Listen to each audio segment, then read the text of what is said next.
happens all the time in week 2. We overreact. Kind of hit on that at the start of the show.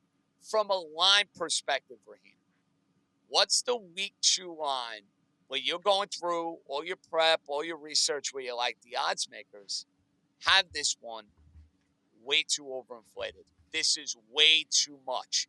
Is there one that kind of like stands out in that regard or no? It's by far, and I mean by far, the Green Bay Packers versus the Indianapolis Colts. You look at that original look-ahead line before the season, the Green Bay Packers would have been laying 4 in this spot if Jordan Love was playing. Now you look at the betting market, you're seeing 3.5. You're seeing 3 at home.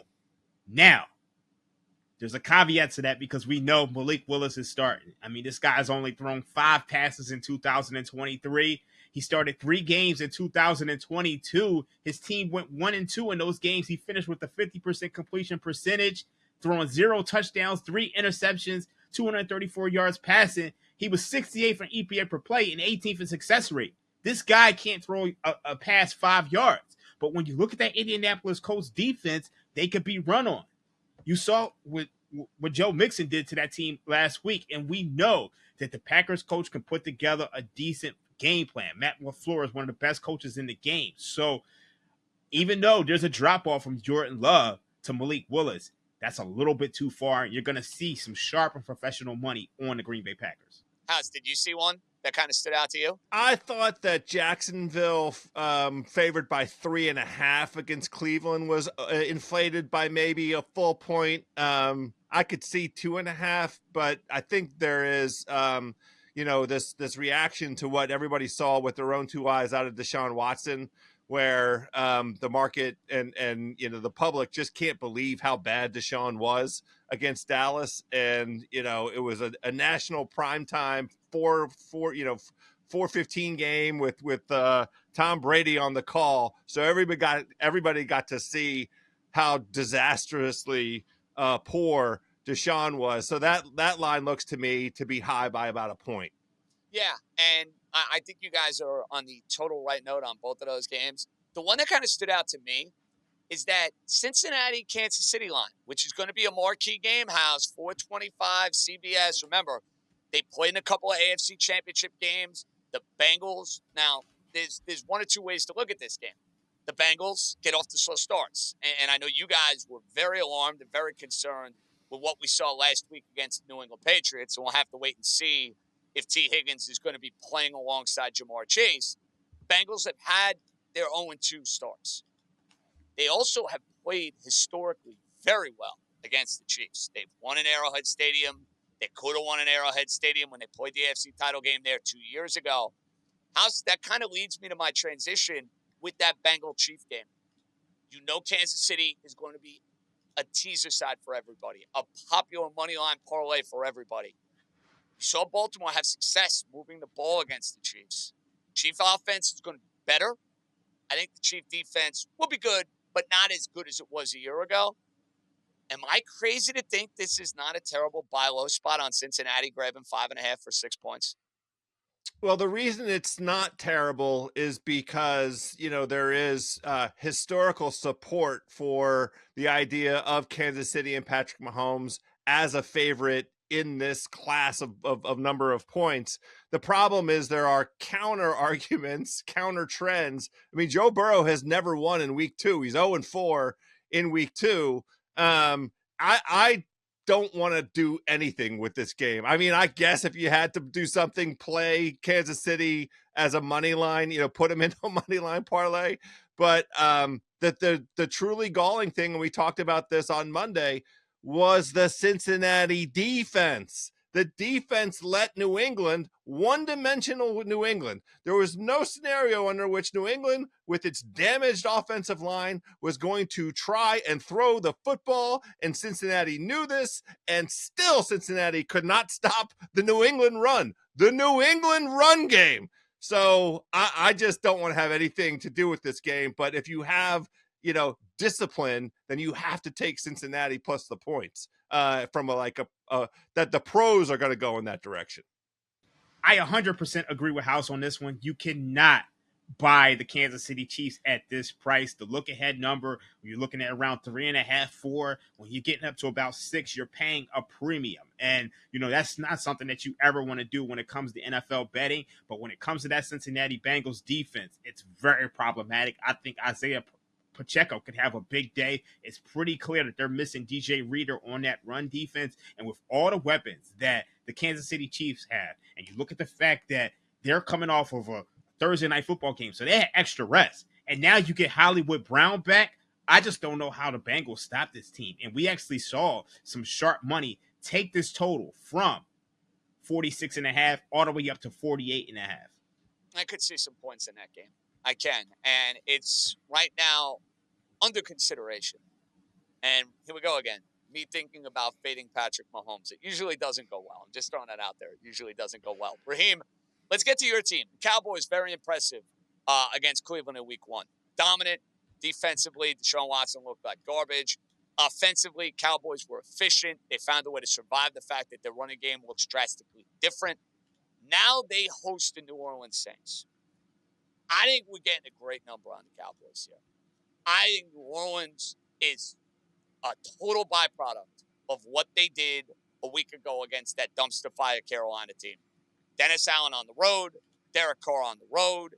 Cowboys, I know they have not been great in these spots when they're laying 6.5.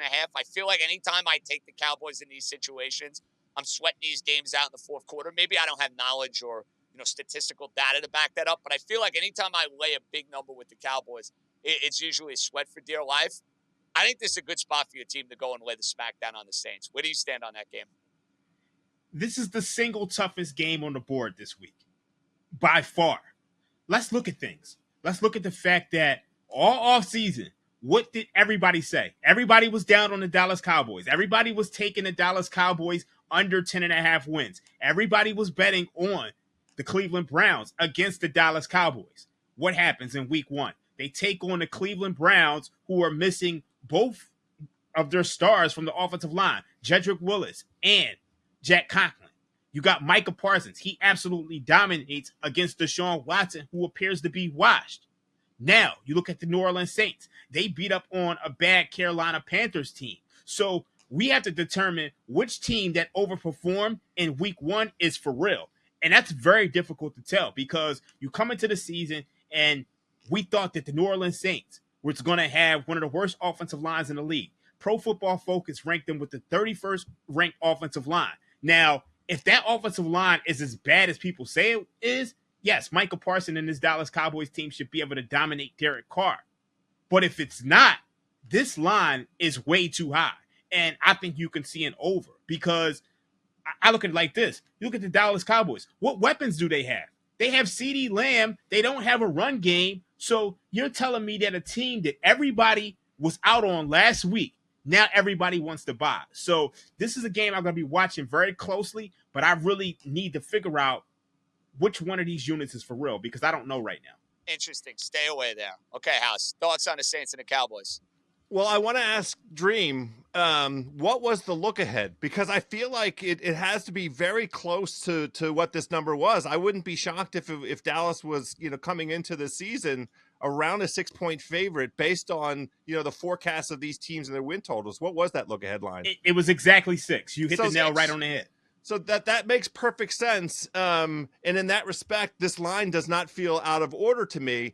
But Dream's last point to me was the most important one, which is something that I said in advance of the matchup with Cleveland. And then I walk away with egg on my face that the Dallas offense can be one-dimensional. It was not one-dimensional against Cleveland. Now, they did have the benefit of short fields, but that Cleveland defense quietly was better than what the outcome showed because Dallas ended up with short field so many times, and they have the best field goal kicker in football. All due respect to Justin Tucker, I think this boy Aubrey is coming for the crown. But Jake Ferguson is out, and that is a huge, big, enormous, big, huge deal for Dallas. I love Dallas at home, the comfort that we've seen out of their skill players. They just get rolling. That crowd gets behind them, and they can just score a bunch of points, quickly, but I'm worried about the Ferguson situation. So this is a stay away for me as well. You know what my gut feel? My gut feel is that New Orleans is better than what people think. Because interesting. Is that more week one in what you saw, or just more of a deep dive? So they got rid of their offensive coordinator, Pete Carmichael, and they brought in Clint Kubiak. This team has gone from dead last in pre-snap motion and play action to first in pre-snap motion and third in play action. And we all know in the modern NFL, if you have pre-snap motion and play action, it makes your offense more dangerous. And I think we saw some of that last week. Now, a lot of people are going to say it's because of Carolina, but I think some of that can continue going forward. And it would not surprise me if New Orleans is better than what people thought they were. Interesting. Okay. Speaking of a team that might be better than people thought, even though they were a playoff team and they won a playoff game last year, Tampa Bay laid the smackdown house against your team. Baker Mayfield was brilliant. Mike Evans, the ageless wonder, continues to do his thing. Now we get a playoff rematch. Tampa played tough against Detroit a year ago, but I think the Lions won a game a week ago, where they didn't play their very best. They're at home again. They're in that 6.5, 7 window. There's no way in the world I'm taking Tampa in this spot. This, to me, is a Detroit or pass type of game. I need to see it again from Tampa. I need to see it on the road from Tampa. Thoughts on, I know Detroit's going to be in a lot of teaser legs for me. I'm probably, right now, either laying the 6.5 or 7 or not touching the game. What do you stand on Bucs-Lions playoff rematch? Yeah, I love the Lions this week. They're going to be one of my best plays. I have no problem laying the points. The Lions, for whatever reason, seem to have the Tampa defense figured out. Jared Goff was awesome in both of the games against Tampa last season, the regular season game and the playoff game. And I think the version of Jared Goff that we saw against the Rams last week, Goff was a dude that didn't get any preseason snaps. So he just got all of that rust out of the way in that Rams game. He comes back to the comfort at home. And the most significant thing for Tampa, yes, they beat the crap out of Washington, but they have injuries in the secondary. They have cluster injuries in the secondary. And along with that, they have injuries on their defensive line. And so if they come in limping against this Detroit offense that is loaded, and look, this Detroit offense left something to be desired a little bit. I mean, Sun God had 3 catches out there. I don't expect that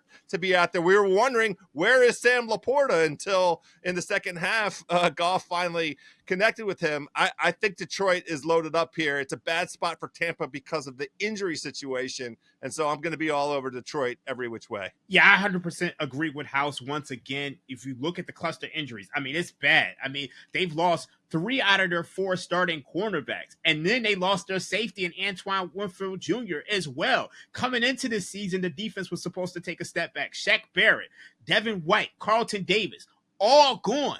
So if you lose all of those guys, and then you have cluster injuries in week 1, and then you look at the fact that the Detroit Lions, they scored at will last year. So what are they going to do this year? I think, it's the line is at 7 now. If you can get a 6.5, I think you have the nuts, and I think you need to play this. I think the Lions are going to score at will. I really love the Lions this week. Looks like a family play for the 3 amigos on Detroit some way, somehow.